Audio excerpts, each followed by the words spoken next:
Welcome to Intuitive Astrology with Molly McCord. Thank you so much for joining me. I'm really excited for today's podcast episode as we're going to talk about the 12 astrological houses in a natal astrology chart. And I'm going to go through what each house means energetically. It is an environment of life where energy shows up for you, what you experience in this area of your life, the themes, the energies, etc.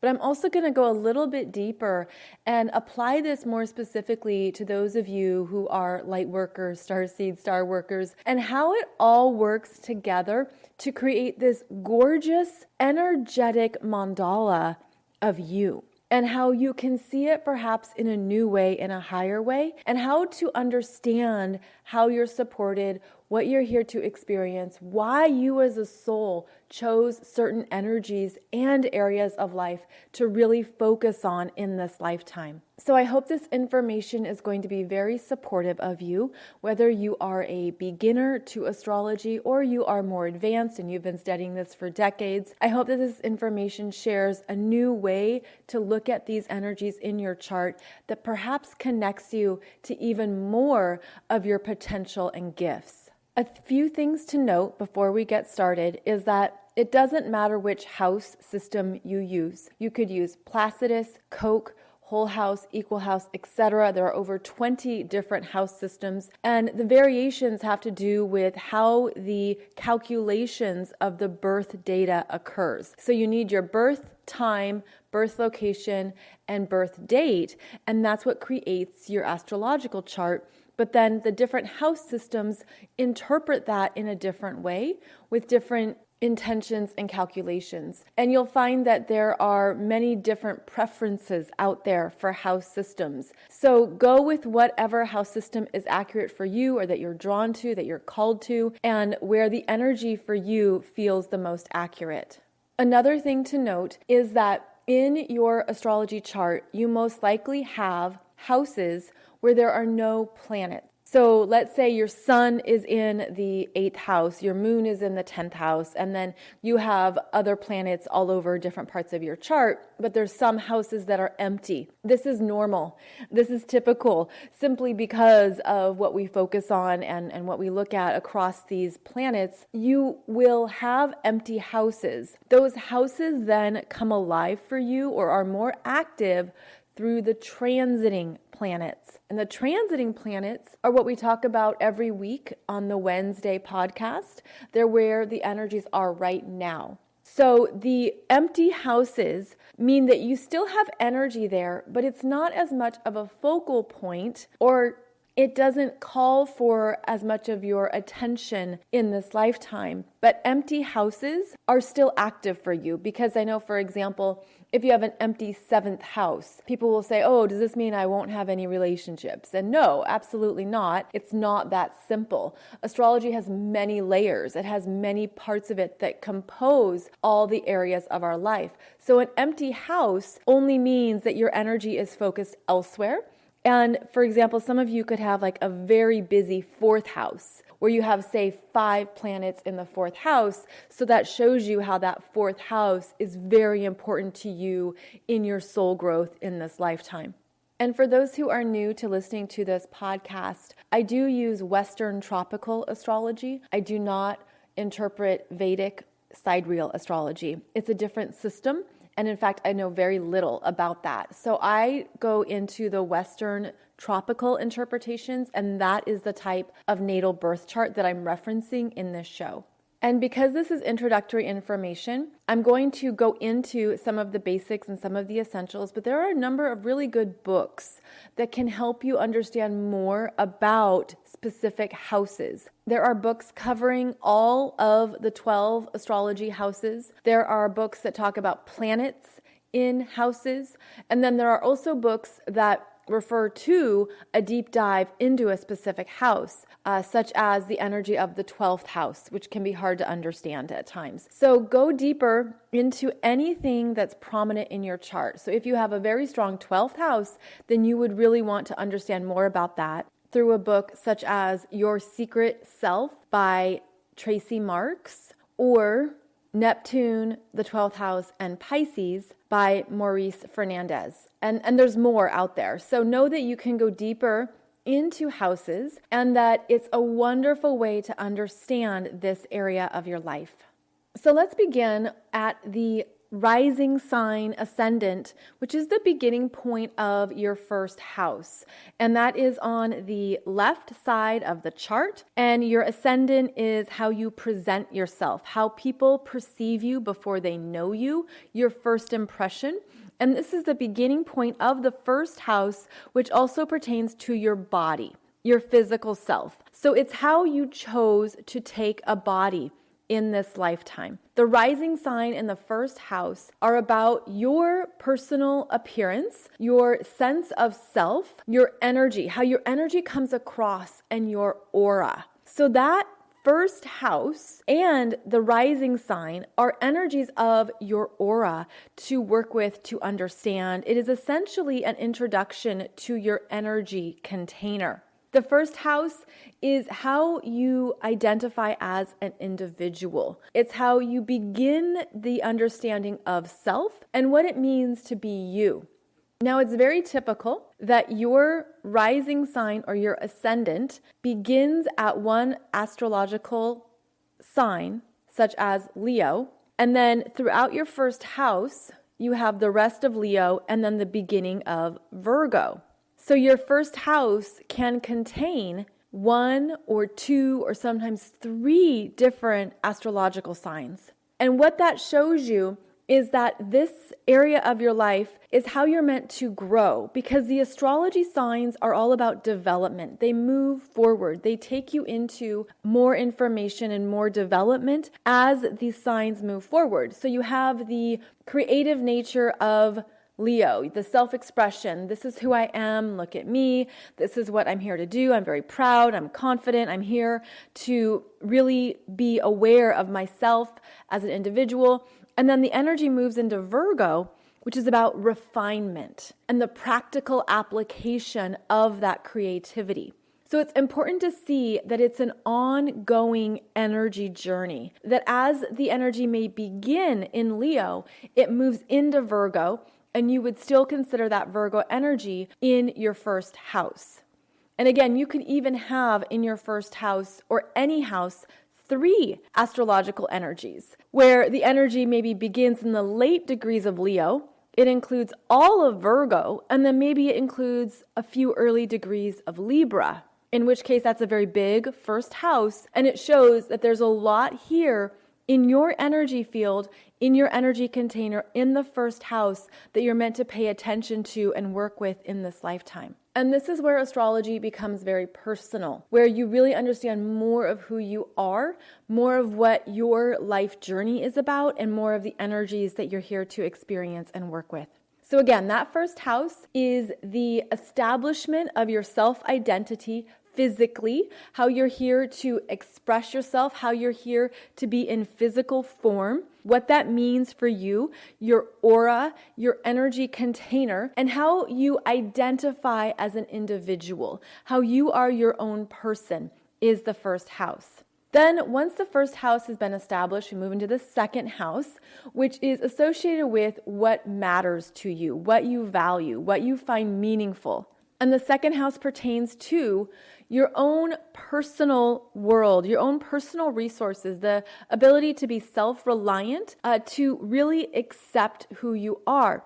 And the second house reveals the energies you came in to work with about really loving and accepting yourself in this lifetime, the self-worth, self-value, and your connection to all these areas of life that really make you feel strong and secure in who you are. So that second house is where we establish our first connections to our immediate environment based on what we want, what matters to you, what do you need to live a good life or to live the life that is true for you.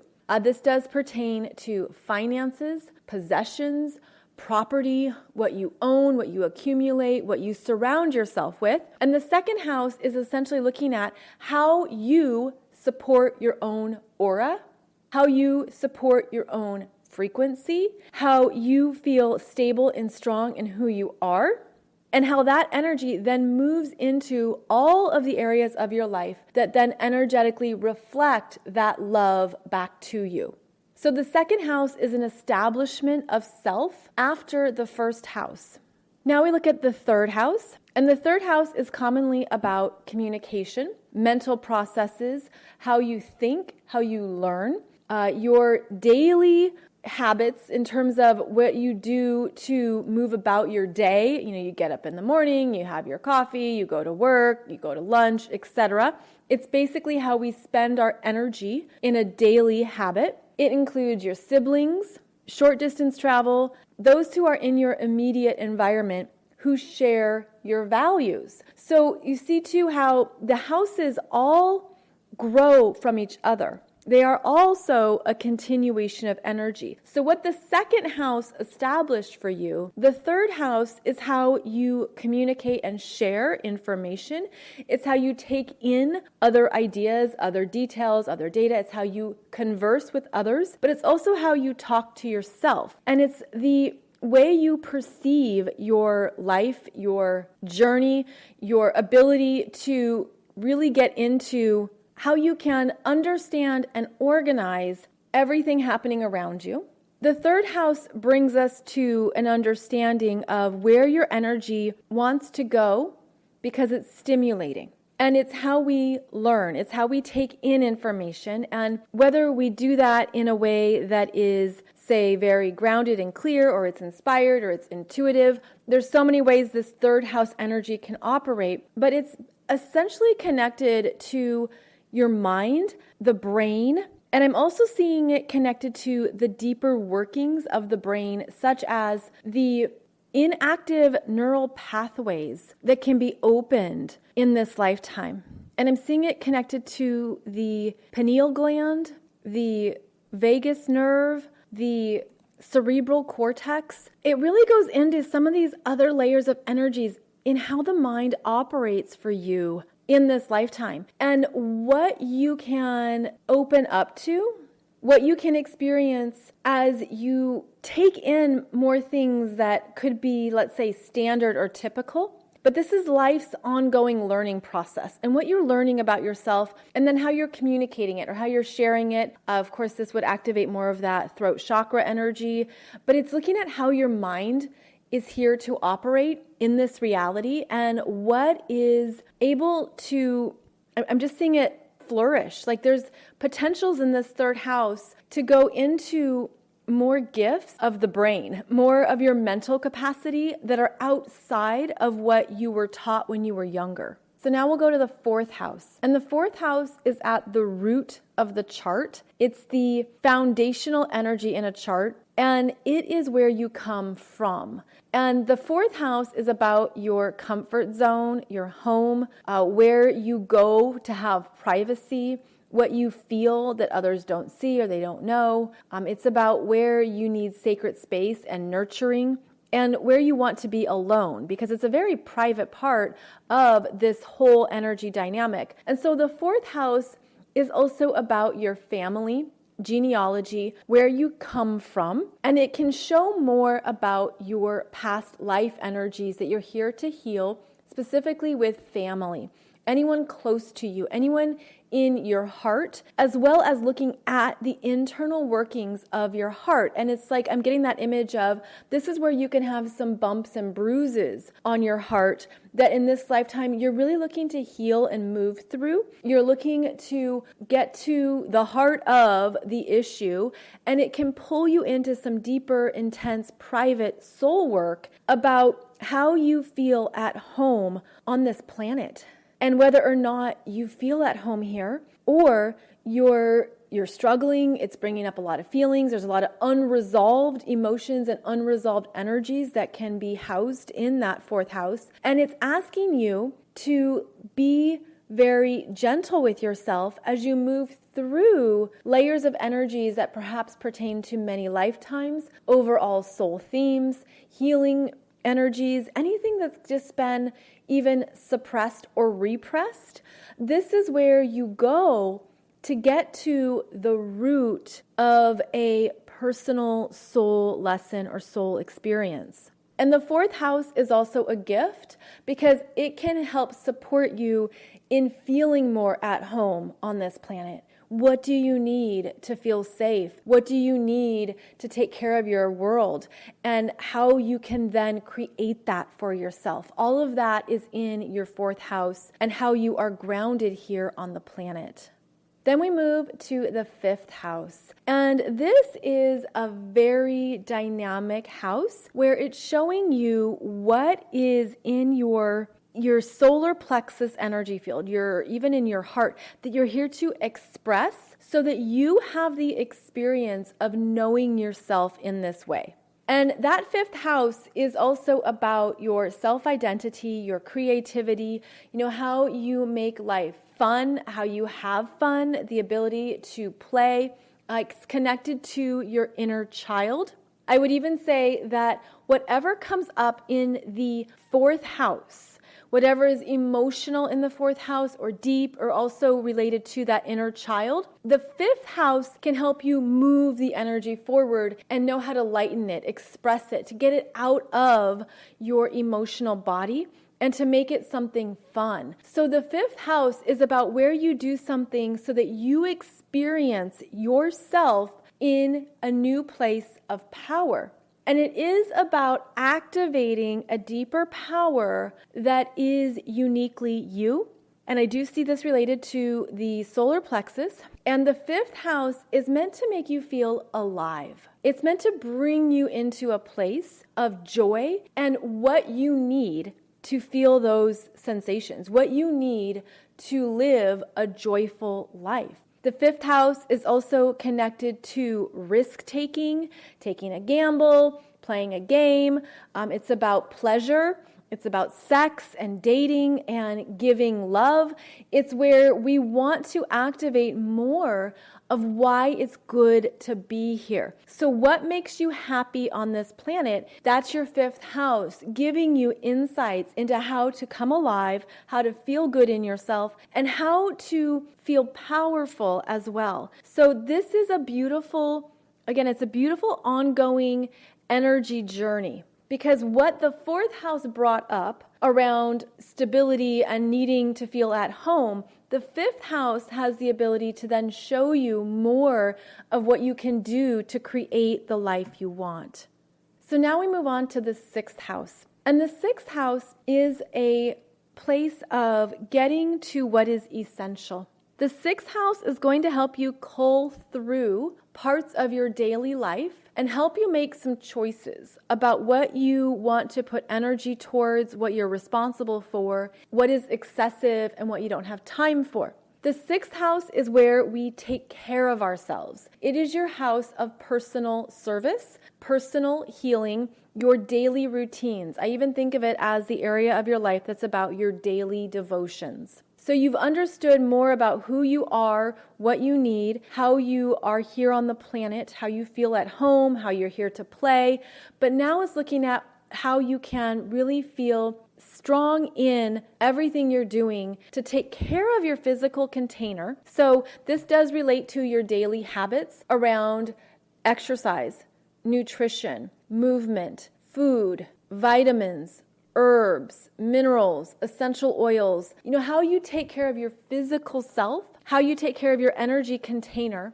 And there's also an element of duty with the sixth house, where you're very aware of what you can do on a daily basis, how you can be of service, and how you spend your energy. So this is why the sixth house is commonly associated with work, the work we do on a daily basis, your work habits, how you show up every day is the sixth house.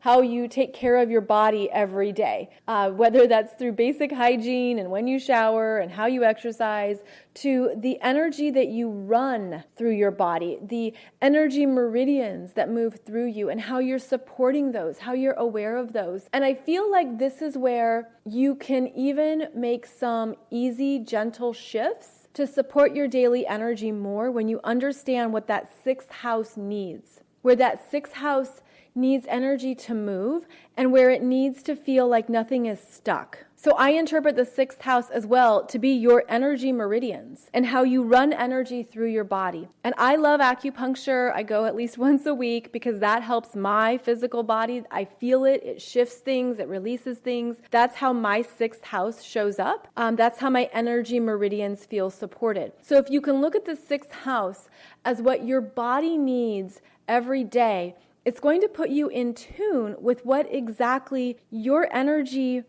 needs to feel supported, and it can shift your daily energy. Because I'm seeing how, there's various modalities that study energy meridians. There's various things you can do to get energy flowing and moving through you. And it's also where there's no flow that the health issues can show up, because the 6th house is connected to our body's health. And it's like if you go into that 6th house and you understand more about the energy of your body, that's where there's going to be a lot of shifts that come in. And I feel like this is where we're teaching ourselves what we need on a daily basis. And so, for example, some people need meditation on a daily basis, where others need to go run 5 miles every morning. There's different ways to run energy through you, and that's what your 6th house is showing you. So we just did 1 through 6, and it's important to note that these are the 6 areas of your chart that are about you, that are about your inner world, who you are, your self-development. It's where your world is very alive and dynamic, and it's where your focus is, especially if you have a lot of planets in these first 6 houses. It's an internal energy. Okay, so houses 1 through 6 are your internalized energies. Now we pass a threshold into the 7th house where your energy now goes out to share with other people. And this is where the natal chart changes the energy, because now the 7th house is about what you share with others. So the energy here brings up how you interact, cooperate, and exchange energy with others. And the astrological signs and planets that you have in the 7th house are how you interact energetically with other people and how they are experiencing you. It's the energy that you can unconsciously give away. It's where you can project or mirror out into relationships. It can reveal your untapped needs, your unconscious self. This is where the relationships and partnerships in your life are going to reflect back to you what you need,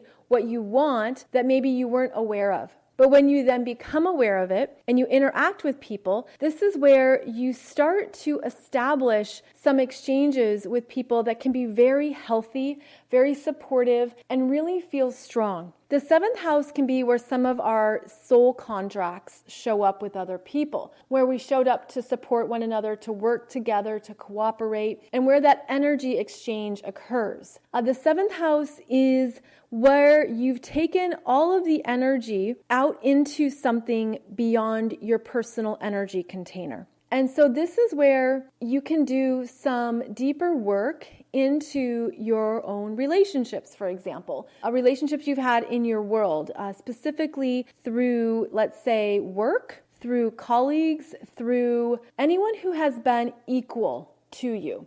Because the 7th house is about relationships that are equal. And what that has shown you, or conversely, where it has not been equal, where their energy has not been given and received in the same manner. And this is where you can see what has been out of balance within yourself energetically, and reveals your own relationship programming, your relationship patterns. This can be where someone shows up in your life and they're reflecting back to you perhaps something that's unresolved or unhealed from another lifetime.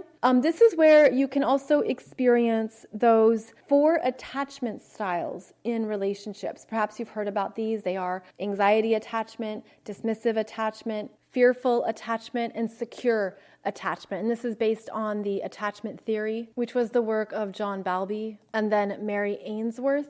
And their work actually was about children and infants and how they established attachment to parental figures. But this pertains to the 7th house because it shows what was actually established for you back in childhood. So let's say the 3rd house and the 4th house were your first experiences of safety and attachment in a family. And then the 7th house is what you unconsciously bring to relationships that you didn't know you were running these programs, these expectations, these attachments with other people or with relationships.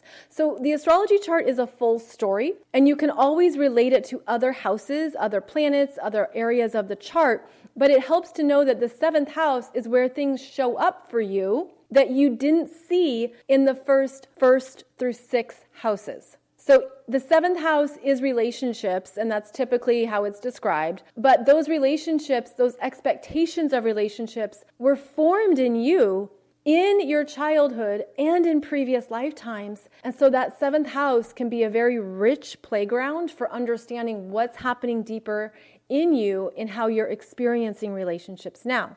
That 7th house is how you share your energy. And then we go into the 8th house, and that 8th house is how you go deeper. So any planets in the 8th house want to understand. This is the house of intimacy. This is going into your emotional depths. This is the house of looking at deep transformation that you're here to experience. So any planets in the 8th house are going to have a more intense experience, and it could be hidden or mysterious. It could be very private.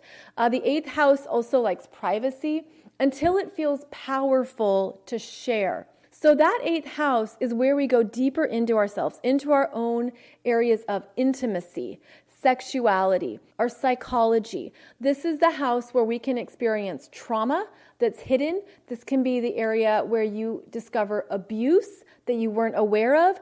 This is where you go into more of your energy that also relates to other lifetimes. And a lot of soul work happens in the 8th house because there is a lot of wisdom here. Yes, it's emotionally intense, and it does depend on what astrological sign and which planets are there, but there's an intensity here to help you get into some of those deeper gold nuggets, like the real intense emotional messages that you're meant to feel and purge and move through and then release. And then that's where you get a deeper understanding of who you are. So a lot of the 8th house is where the energies are here to change throughout your whole life. They're meant to keep evolving. They're meant to keep rising up. And I do see it as the Kundalini rising energy. It's where we experience the deep and dark night of the soul. It's where we go into things that we didn't realize were there. The 8th house is about getting support from other people that you trust. It is the house of sharing. It's the house of marriage, of having a healthy marriage where you can be fully yourself. You can be emotional. You can be intimate. You can be going into these places that you feel safe sharing with somebody. And it's where the healing occurs as well because you're not alone. So that 8th house is where we go to counselors or therapists and healers.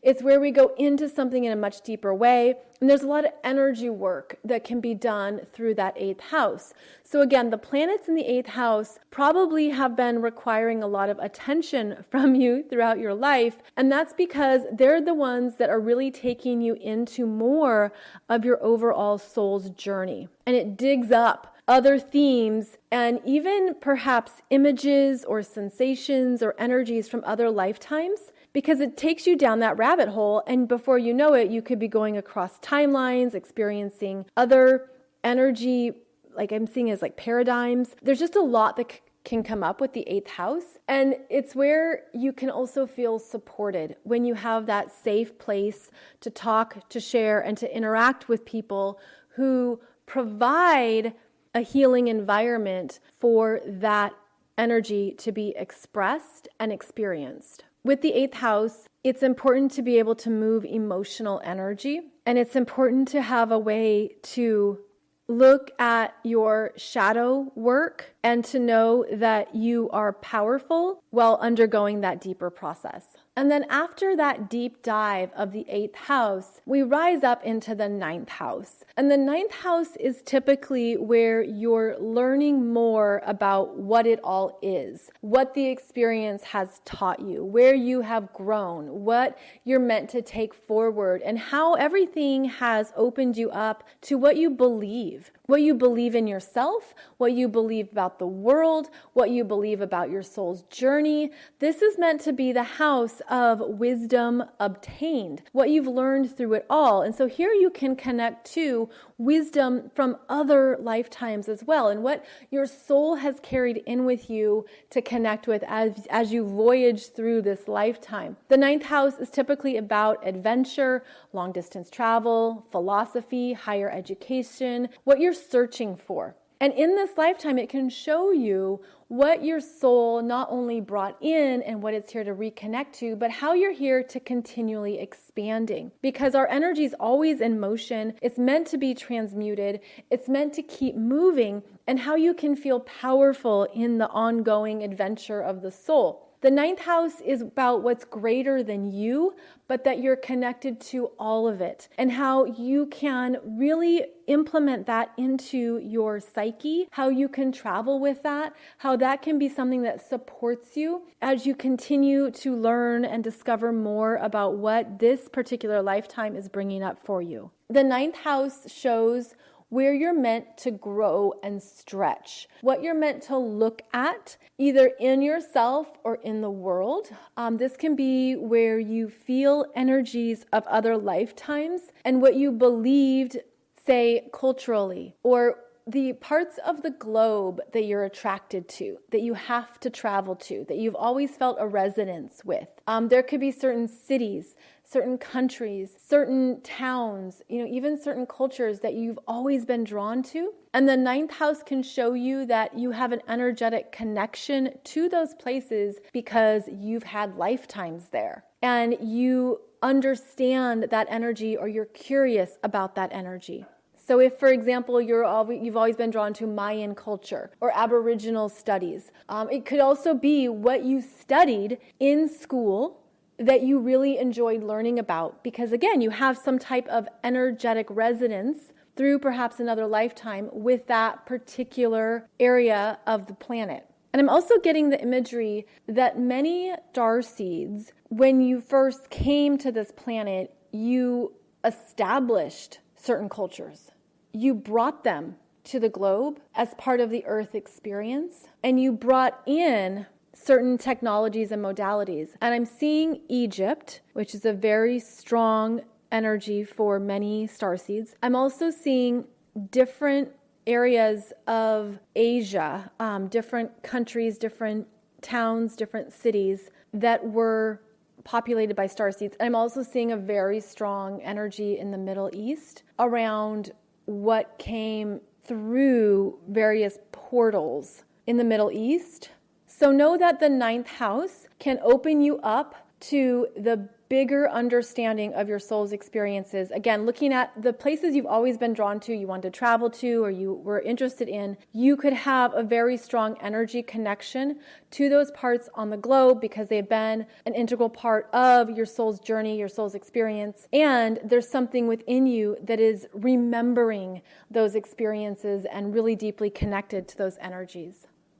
The 9th house is meant to bring you a greater wisdom and understanding about your overall life journey in this lifetime, as well as your soul's experiences. And from there, you take that wisdom into the 10th house. Now, the 10th house is a place of real world application. This is where you are standing in an expertise and a sense of mastery that you came here to put out into the world. Typically, the 10th house is what we associate with career, profession, public recognition, how you are viewed from others, and also what you are here to offer the world. At a soul level, this really can highlight your own soul work, your soul mission, and what you want to contribute. The 10th house is a place of external manifestations and how you have essentially built your life, and also what you're here to develop, organize, and manage in your life. So the 10th house is a place of really stepping into full energy mastery and what you can do to be aware of these areas of yourself, as well as what you are developing in these areas of yourself that you then take out into the world. So yes, career and job title can certainly be one way that you move this energy. But because everything is energy, if you look at it from a higher viewpoint, this is where your soul is really getting a clearer understanding of your energetic participation and contribution in this lifetime. What is my mastery? How am I here to know myself so that others can know me? And it's really interesting between the 10th house and the 4th house, because it is that reflection of as above, so below, with the 4th house being below, the 10th house being as above, and how these parts of your life sync up, how these parts of your experience can be reflections of each other. It can also show what you have healed, what you have developed, what you have grown. So even though I'm talking about 12 astrology houses, they're all interconnected. They're all talking to each other. They all are energetically creating you. So they're never just operating by themselves. With that understanding, the 10th house is providing you with a higher viewpoint of the terrain of your life, of what you have been through, what you have moved through, and how you have developed self-respect. So if we were to relate this solely to your own energy field, this is where you can feel very strong in who you are in the world, your talents, your gifts, how you're showing up, and how you are participating. It also is showing you more of the ways that your energy wants to contribute and wants to be a part of your soul's recognition in this lifetime. Then we move into the 11th house. The 11th house is where we connect with the world at large. It's where we interact with groups, with friends, with networks of people. It's how we give to humanity. It's how we look at where we want to, again, help the world evolve, help the globe move forward. There is an element here of understanding the bigger picture and also where energy can go. Because the 11th house is also about the future, multiple timelines, being aware of all the ways that energy can unfold. It is certainly connected to quantum energetics and where things can happen quickly and rapidly. There's a sense here that energies are meant to take us forward. And the 11th house wants that. It wants to be able to move you into a new experience. Perhaps it's known as the house of dreams and visions and hopes. And it has that element of, well, what's next? What's next for me in this lifetime? How can I take everything I've accumulated, learned, applied, and what can I do with it to create something fresh and dynamic? And a lot of energies are coming through right now that support this on the planet, of the quantum expansion, acceleration, cosmic consciousness. This is where things open up to us in a whole new way. And this is the 11th house. It is about where the energies can move, where the energies can expand, and what you can do to offer your energy in any direction it might want to go. And this can happen through soul group. This is also where groups of people that feel perhaps familiar to you on some level can show up. Now, if you feel very deeply connected to, say, a friendship or someone you've met as a mentor, their energy might be connected to your 11th house. The 11th house is also strong in the ability to detach from expectations so that you can be in your power while understanding that there are multiple ways that something can happen and transpire. So it has this ability to be about quantum manifestations, the energetics that can show up in incredible ways. And when you're very intentional with how you're participating and how you are activating energies, the 11th house can show you all new futures, all new timelines, and all new potentials. It's also about the collective energies on the planet and how you might feel activated to participate or not, or what you may want to do at an individual level, because that 11th house not only is about the group, but it's about the individual and how the individual shows up to support the group. So there can be a few ways that these energies feel comfortable for you or connect with you, but it's good to see that there's many ways that we each individually connect to the planet and to energetics. And this is helping you understand that you are more than just this experience. And then finally, we come to the 12th house. And the 12th house is the area of the chart that's about completions. It's about where you transmute energies that have collected. It can be a very karmic house. It's where unresolved energies appear so that you can release them. You can practice forgiveness. You can have compassion.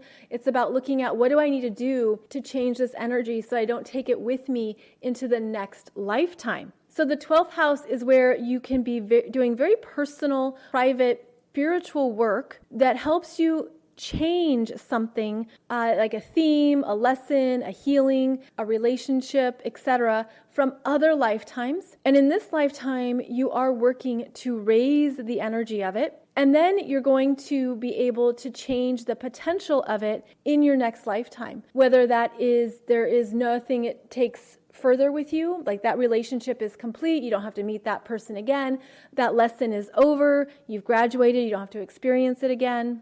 It's about what you are releasing, and it can also be unraveling. The 12th house can help you unravel anything that's been too tight or constricting. It can help you unravel your ego, unravel your expectations, unravel anything that actually limited you that you weren't aware of. Because the 12th house is about returning to the void of potential and possibility, the void of new creation, and releasing you from something that you're energetically complete with in this lifetime. And because of that, it can bring up a review process. It can bring up many healing themes. It can bring up secrets. It can bring up things you didn't see that have been hiding in your subconscious. And this is where you're also being granted access to new spiritual gifts. And I say new, but it can be, those gifts are developed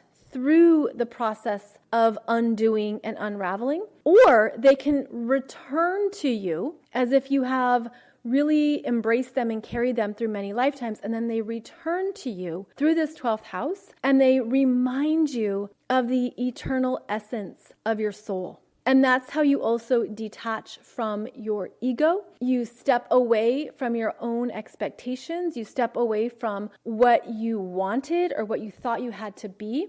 There's a lot of soul stories that come up through the 12th house, a lot of your different experiences in this lifetime, and they can come up through astral travel, through dreams, through psychic development, intuitive messages, anything through the clairaudience, clairvoyance, clairsentience, etc. And it's showing you other energetic expressions from other timelines. So the 12th house is very intuitive, it's very energetic, and it's helping you remember the vastness of your energy before you took a body.